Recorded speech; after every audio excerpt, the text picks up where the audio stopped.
उलमा इस्लाम जे उहदेदारनि ऐं ज़िम्मेदारनि इस्लामाबाद लॉन्ग मार्च जे लाइ पंहिंजी तयारियूं शुरू कयूं आहिनि। कल्ह कराची डिवीज़न जो इजलास थियो, जंहिंमें कराची जे तमामु उहदेदारनि ऐं ज़िम्मेदारनि शिरकत कई। अॼु हिते हैदराबाद में मीरपुर ख़ासि, हैदराबाद ऐं नवाबशाह डिवीज़न जे तमामु ज़िलनि जे उहदेदारनि ज़िम्मेदारनि शिरकत कई। परीं इंशाअल्लाह सखर ऐं लाड़काना डिवीज़न जो इजलास थींदो।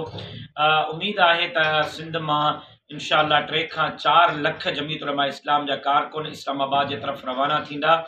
24 तारीख़ सुबुह जो 10 बजे सोरापुर कराची खां काफ़िलो रवानो थींदो। हैदराबाद, सकरंड, मटियारी, नौशर फ़िरोज़, खैरपुर खां थींदो। राति जो काफ़िलो सखर पहुचंदो ऐं राति जो क़याम सखर में थींदो ऐं 25 तारीख़ सुबुह जो 6 बजे काफ़िलो सखर खां बरास्ता घोटकी ऐं मीरपुर माथेले जे रवानो थींदो। पंजाब जो हदूद में दाख़िल थींदो ऐं मुल्तान ऐं लाहौर खां थींदो इस्लामाबाद जे तरफ़ रवां दवा रहंदो इंशाअल्लाह।